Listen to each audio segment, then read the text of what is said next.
లూకా సువార్త 23వ అధ్యాయము 46వ వచనం.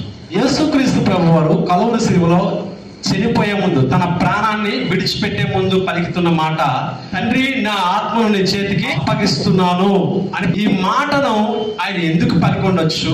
ఈ మాట ద్వారా ఆయన మనతో ఏం మాట్లాడబోతున్నాడు అనే విషయాన్ని మనం ధ్యానించాల్సిన అవసరం ఉంది. అయితే ఆ రీతిగా ప్రభువుకి నేను ప్రార్థన చేసినప్పుడు దేవుడు నాకు 4 కారణాలు చూపించారు. హల్లెలూయా.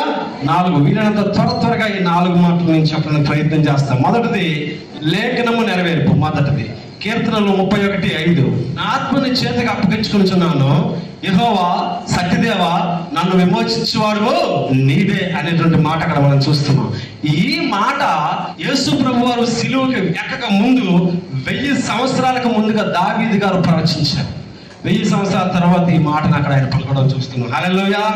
సో ఎందుకు ఈ మాట పలికారనడానికి ఒకటో రీజన్ ఏంటంటే లేఖనము నెరవేర్పు. ఇన్న రీతిగా వాగ్దానమును పొందుకోవటానికి. హల్లెలూయా. ఇది కొద్దిగా ట్రిక్కీగా ఉంటుంది, కొంచెం జాగ్రత్తగా వినండి. ఏంటండి? వాగ్దానమును పొందుకోవటానికి. ఎవరు? యేసు ప్రభు వారికి ఒక వాగ్దానం ఉంది తండ్రి దగ్గర నుంచి. అది ఏంటంటే కీర్తనల గ్రంథం 16వ అధ్యాయం 10వ వచనం చదువుతాం. ఎందుకనగా నీవు నా ఆత్మను పాతాళములో విడిచిపెట్టవు, నీ పరిశుద్ధిని కొల్లి పట్టనయ్యవు. ఇది యేసు ప్రభు వారి కోసము తండ్రి అయిన దేవుడు చేసిన వాగ్దానం. చనిపోయిన ప్రతి మనిషి ఎక్కడికి వెళ్తారండి తెలుసా? పాతాళానికి వెళ్ళాలి. ప్రతి ఒక్కరు కూడా దేవుని సేవకులతో సైతము పాత నిబంధన గ్రంథమందు, అంటే ప్రభు సిలువుకి ఎక్కగా మునుపు ప్రతి వారు, చనిపోయిన ప్రతి వ్యక్తి చేరుకోవాల్సిన స్థలం ఏంటంటే పాతాళము. 1వ సమూయేలు 2వ అధ్యాయం 6వ వచనం, జనులను సజీవులుగాను మృతులుగాను చేయువాడు యెహోవాయే, పాతాళమునకు పంపుచు అందులో నుంచి రప్పించుచుండువాడు ఆయనే. యోబు 7:9, మేఘము విడిపోయి అదృశ్యమగినట్లు పాతాళమునకు దిగిపోవాడు మరి ఎప్పుడునూ రాడు. కీర్తన 89:48, మరణము చూడక బ్రతికే నరుడు ఎవరు? పాతాళము యొక్క వశము కాకుండా తన్ను తాను తప్పించుకొనగలవాడు ఎవడు అని లేఖనం శ్రమిస్తుంది. అంటే దీని అర్థం, ఈ 3 వచనాలు చదివించాను కదా, దీని అర్థం ఏంటంటే ఒక వ్యక్తి, ఒక నరుడు చనిపోతే ఆయన ఖచ్చితంగా పాతాళానికి వెళ్ళవలసిందే, అక్కడ ఉండవలసిందే. It's a primary rule. దేవుడు విధించిన అది ఒక నియమం. ఇప్పుడు యేసు ప్రభు వారు కలువరి శిలువలో చనిపోతే ఎక్కడికి వెళ్ళాలైనా? పాతాళానికి వెళ్ళాలైనా. కానీ అందరిలాగా ఆయన నరుడు కాదే, దైవ కుమారుడు కదా, మరి ఆయన కూడా అదేనా? అందుకనే దేవుడు ప్రత్యేకంగా తన కుమారుడికి ఒక వాగ్దానం చేశాడు. ఏంటంటే, నువ్వు నా ఆత్మను పాతాళంలో విడిచిపెట్టవు, నీ పరిశుద్ధిని పట్టనీయవు.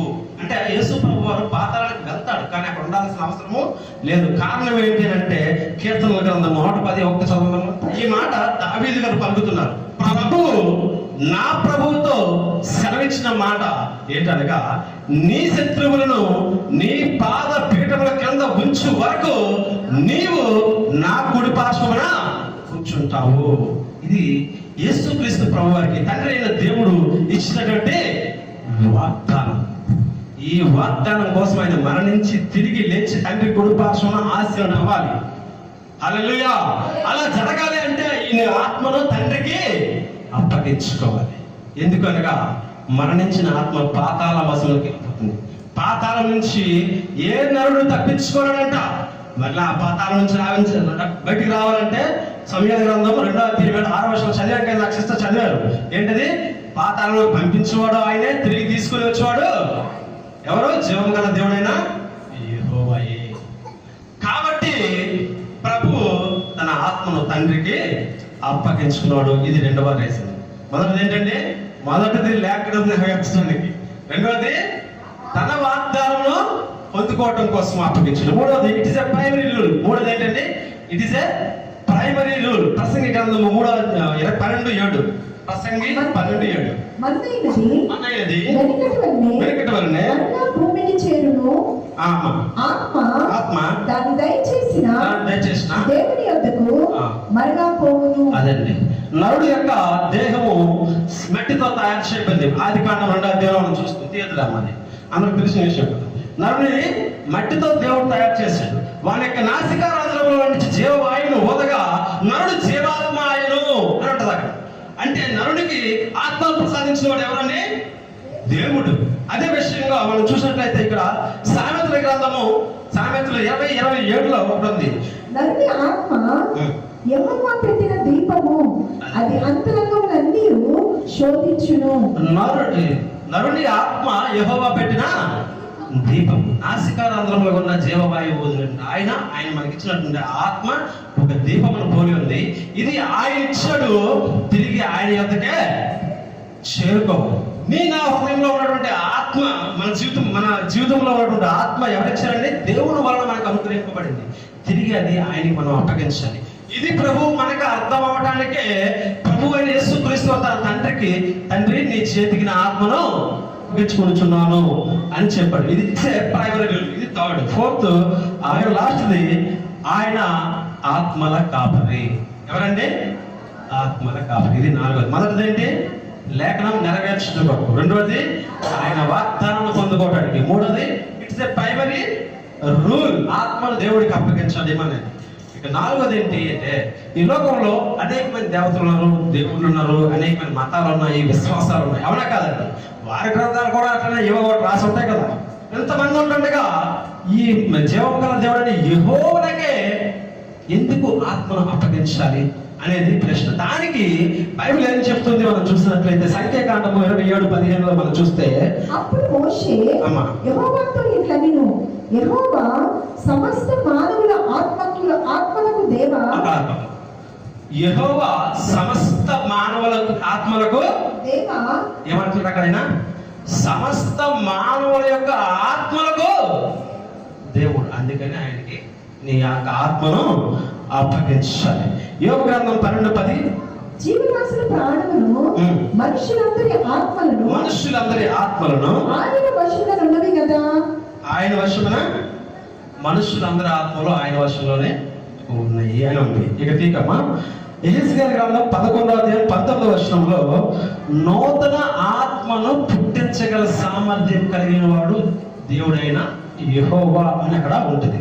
అన్నిటికంటే మించిగా ఒక్క భాష మత్తయి సువార్త 10:28 లాస్ట్. మరియు ఆత్మలను చంపనేరక దేహమునే చంపగలిగిన వారికి ఎందుకు భయపడుతున్నారు? ఆత్మను దేహమును కూడా నరకంలో నశింపజేయగలిగిన వాడికి భయపడుడి. హల్లెలూయా, హల్లెలూయా. ఇక్కడ ఈ వచనం ఏం చెప్తుందంటే, మనుషులు నిన్ను చంపితే ఓన్లీ నీకు శరీరాన్ని చంపగలరు, నీ ఆత్మను చంపలేదు. కానీ దేవుడు నీ శరీరమును నీ ఆత్మను కూడా నశింప చేయగలిగిన శక్తి కలిగిన వాడు. కాబట్టి ఆ ఆత్మ నశించిపోకుండా ఉండటం కొరకై నా ఆత్మను దేవునికి అప్పగించుకోవాల్సిన వారమై ఉన్నాం. 1 Peter 4:19 అంటున్నాడు కదా, నమ్మకమైన ఆ సృష్టికర్తకు మన ఆత్మలను అప్పగించుకోవాల్సిన వారమై ఉన్నాము అని. ఇది మనకు నేర్పించడానికి ప్రభువైన యేసుక్రీస్తు వారు సిలువలో తండ్రి నీ చేతికి నా ఆత్మను అప్పగించుకొనుచున్నాను అని చెప్పడం మనం చూస్తున్నాం. స్టెఫెన్ గారు కూడా అదే పని చేశారు. అవునా కాదండి? స్టెఫెన్ గారు కూడా అదే పని చేశారు. దేవా నీ చేతికి నా ఆత్మను అప్పగించుకొనుచున్నాను అని. మనము ఆయన నమ్ముకొని ఆయన భక్తులుగా ఉన్న మనము మన ఆత్మను ఆయనకు అప్పగించుకోవాల్సిన వారమే ఉన్నాం. కానీ మరి ఈ రోజుల్లో మన బ్రతుకు, మన ఆత్మ దేని మీద అత్యంత ప్రీతి కలిగి ఉందో మనల్ని మనము పరిశీలించుకోవాలి. ఈ కొద్ది మాటలు